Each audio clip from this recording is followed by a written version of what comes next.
যতই মনে মনে তৃপ্তি বোধ করেন বিএনপি সবচেয়ে বড় দল, জনগণ যদি মুখটা ফিরিয়ে নেয় আপনার আমার কিন্তু কোনো স্থান নেই।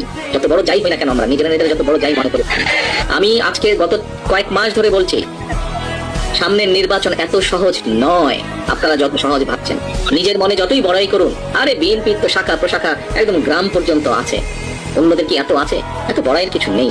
থাকতে পারে একটা শাখা প্রশাখা, প্রিয় শাখাবৃন্দ, আমাদের নেতাকর্মীরা তৈরি করেছে সেই শাখা প্রশাখা, গ্রাম পর্যন্ত দলকে নিয়ে গেছে, ওয়ার্ডে ওয়ার্ডে দলকে নিয়ে গেছে, কিন্তু তারপরে জনগণ ম্যাটার্স, জনগণ ম্যাটার্স।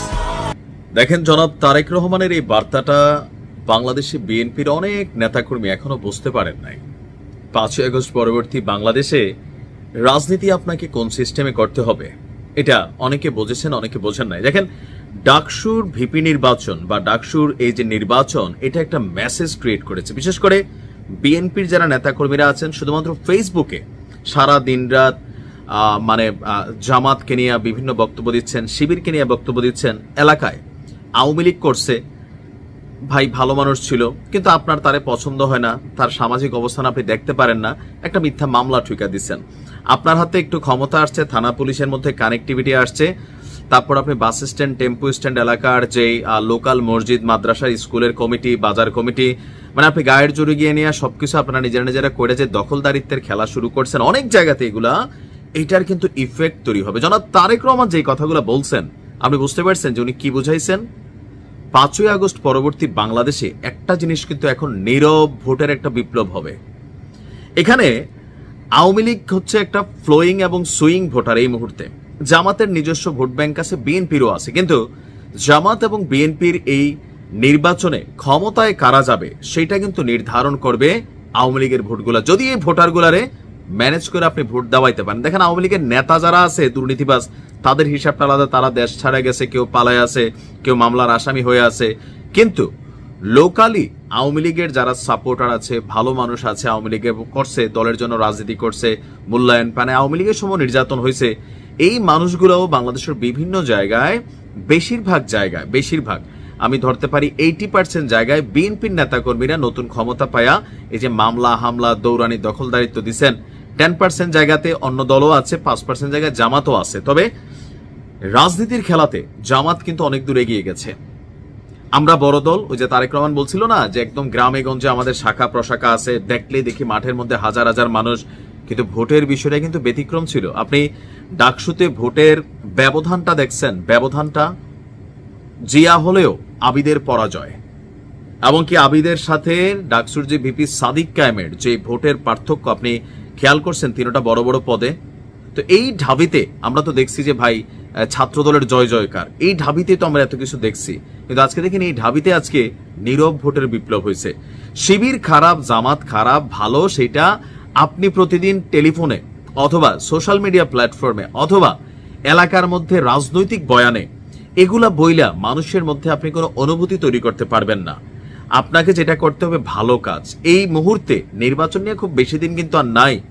সো নির্বাচনের আগ মুহূর্তে আপনার যেটা দরকার, বিএনপির একজন নেতাকর্মী হিসেবে এটা আপনাদের জন্য আমাদের একটা মনে হয় যে একটা বার্তায় আমার কাছে মনে হয় যে যেইভাবে নিতে পারেন। আবার কেউ বললেন না যে তুই জামাতের এজেন্ট হয়ে গেছোস, কারণ বললো তো এগুলোই ভাবেন। আপনি যদি মনে করেন যে আগামী দিনে নির্বাচনে আপনাকে জয়লাভ করতে হবে, তাহলে তারেক রহমান যেটা বলছেন এটা আপনি অনুধাবন করতে হবে যে আরে কি এলাকায় তো আমরা ছাড়া কেউ নাই, কমিটি টমিটি আমরা যেখানে খানা আছে ওইখানে আমরা আওয়ামী লীগ যা খাইছে আমরা তা খাবো। এগুলো মানুষ দেখে, মানুষ বোঝে। নির্বাচন সুষ্ঠু হলে ফলাফল কিন্তু রাতারাতি বদলাই যেতে পারে। আর জামাত অতীতের যে কোনো সময়ের তুলনায় তারা কিন্তু ব্যতিক্রম। আপনি দেখছেন তাদের যে সেলিব্রেশন স্টাইল, নামাজ পড়া, সেজদা দিয়া, এবং কি তাদের ভিপির বক্তব্য শুনছেন, সাদিক কায়েমের বক্তব্য যে আমি ভিপি না, আমি তোমাদের ভাই, আমি তোমাদের বোন। এই জিনিসগুলা সাধারণ মানুষের, সাধারণ স্টুডেন্টদেরকে টাচ করা যায়। এখন যেই যোগটা চলে আসছে 5ই আগস্ট পরবর্তী বাংলাদেশে, গায়ের জোর দেখাবেন, ধমক দিবেন, মামলা একটা দিয়া দিবেন, কথা বললে গিয়া ওই এটা করবেন সেটা করবেন, ভাই এই কাজগুলা আপনার ভোট নষ্ট ছাড়া আর কিচ্ছু করবে না। আরেকটা জিনিস আছে যে এক এলাকায় একাধিক প্রার্থী যেসব জায়গায় আছেন, এক নেতা আরেক নেতার কর্মচারীরে এক নেতা আরেক নেতার যারা সাপোর্টার আছেন তাদেরকে নিয়ে ফেসবুকে আপনি ঠেলাঠেলি করতেছেন, কাদা ছোড়াছুড়ি করতেছেন, গালাগালি করতেছেন, হাইব্রিড বানাচ্ছেন, দালাল বানাচ্ছেন। বিশ্বাস করেন পাবলিক আপনাদের দুই দলের কোন দলকে, যারা যে একাধিক নেতা যেসব এলাকায় আছে আপনাদের কেউ কি পছন্দ করতেছে না, পাবলিক ভাবতেছে যে মানে এরা কি আসলে চেঞ্জ হবে না, এই যে আওয়ামী লীগের একটা শাসনামল গেল, তো বিএনপি আসলে শিখছে কি? আর ন্যারেটিভ তো একটা তৈরি আছেই মাঠে। বিএনপির নেতাকর্মীরা খুবই সাবধান, সামনের সময়টা আপনাদের জন্য খুবই ক্রান্তিকাল একটা সময়। জনাব তারেক রহমান যেটা লন্ডন থেকে ফিল করেন, আপনি বাংলাদেশে বৈশাখ খালি মাঠে আওয়ামী লীগে একসময় গোল দিছে, তো এখন আপনিও খালি মাঠ পাইছেন, যা খুশি তা করবেন, কিন্তু রেজাল্ট কিন্তু চলে আসবে। আপনাকে মাথায় রাখতে হবে যে আগের দিন নাই। মানুষ কে খারাপ আপনি এটা নিয়ে সময় নষ্ট না কইরা আপনি কতটা ভালো সেটা কাজে প্রমাণ করেন।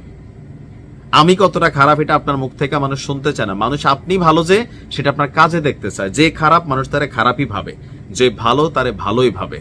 তো আমাদের রাজনৈতিক যে অ্যাক্টিভিটিস গুলা 5ই আগস্ট পরবর্তী, আমার কাছে মনে হচ্ছে বিএনপির রাজনীতিতে আরো অনেক কিছু শিক্ষণীয় আছে। অন্তত ডাকসুর নির্বাচনের ফলাফলকে কেন্দ্র করে সতর্ক হন, নয়তো ওই যে তারেক রহমান বলছে না যে জনগণ যদি একবার মুখ ফিরাই নেয় কাউকে খুঁজে পাওয়া যাবে না। এটা হচ্ছে বাস্তবতা। ভালো থাকুন।